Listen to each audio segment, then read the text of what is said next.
Hello, and welcome along to Creating Motion Graphics in Adobe After Effects with your host, Robert Smith.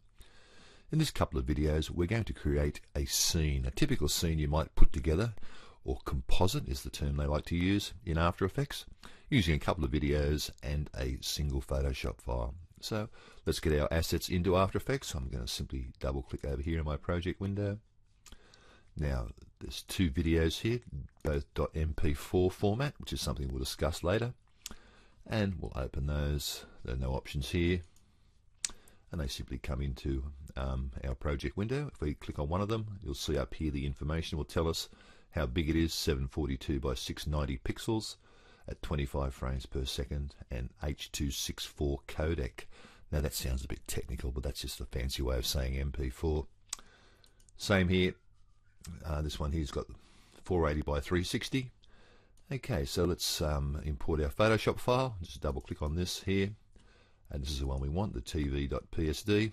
We want to import this as footage because I know it's a single layered document. And so I'm going to click open, and in this one here we'll just change that to footage, and OK. And there it is. If I click on this, we can look up here, it tells us it's 1280 by 720. That's no accident. That's the size we're going to work at. And great, we're ready to go. So we need a composition to handle our first this little exercise. To do that, what I'm going to do is, I know that the video we're going to use, this Louis Prima, by the way, this is a non-copyright video sourced from the internet. I think it's more than 50 years old, and I think it's quite a sweet little video. One of my favorite songs. Okay, so I'm going to start a new composition up here, or Apple N, like this. 1280 by 720, which is our standard size, 25 frames per second. Great. Now the duration is 6 seconds. Now I know I need more than that. Now I need about 4 minutes. Now 4 minutes I know is 24,000, but that's a big number, isn't it? So well, let's just get used to using this.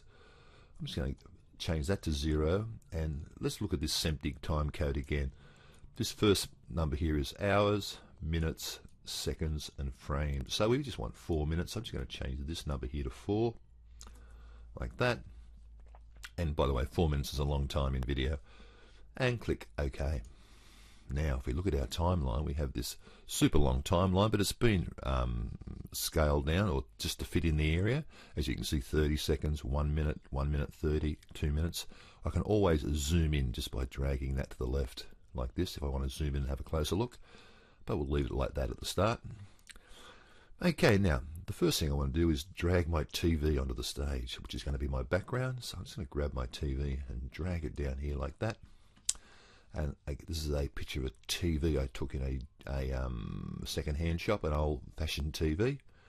And it's not going to do anything. It's just going to sit there. Something to notice is that when you drag a still image, something that doesn't have its own duration like this, you'll notice it takes up the length of the timeline. Doesn't matter how long the timeline is, it'll be that long.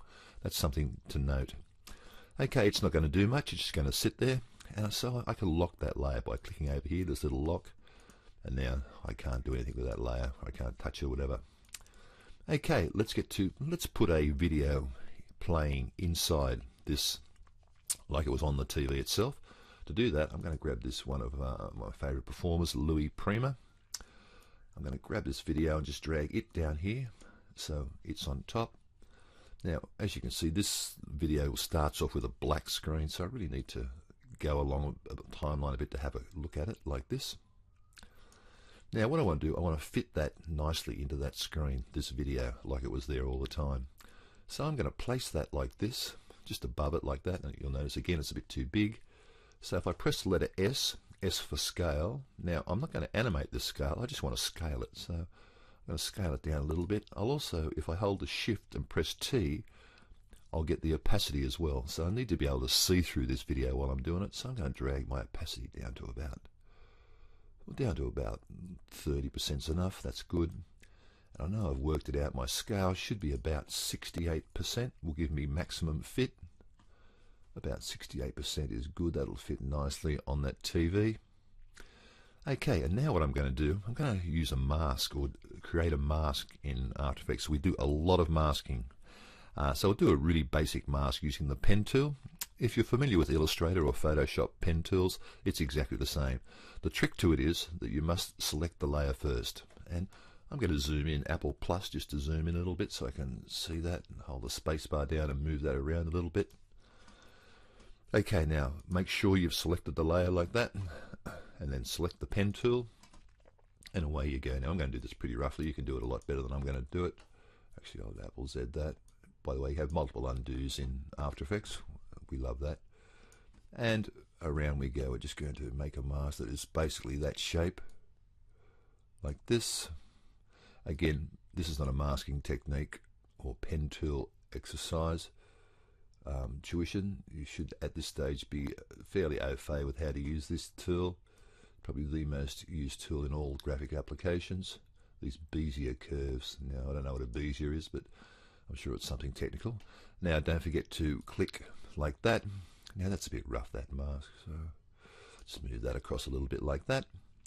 Now, I want to click off that mask. I don't want to see it, so I'm going to click on this little toggle thing here like that. That'll turn the mask off. It's looking pretty good. But what I do want to do, I want to feather it. So I'm going to bring my opacity back up to 100% by clicking and dragging like this. And again, this little thing's quite handy, this toggle vision of the mask. That's looking quite good.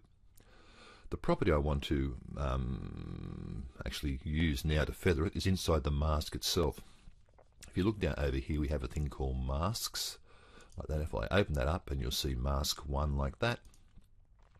And again, all masks have properties. Like everything in After Effects has some sort of property. These are the properties of a mask. We can make the path bigger, opacity, etc. We just want to feather it. I reckon about 2 pixels is enough, like that.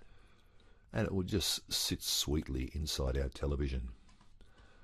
Okay, I'm going to close up that mask thing now. I've done that, that's fine. And I can close this up like that.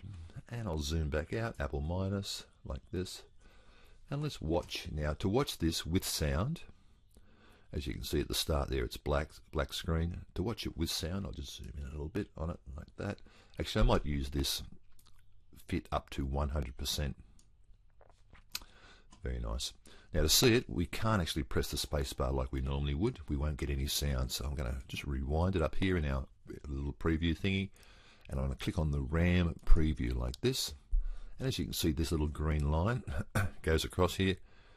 It's showing you how much of this movie it's put into RAM and how much it can play back. Now this is the subject of a movie. Well, that's it.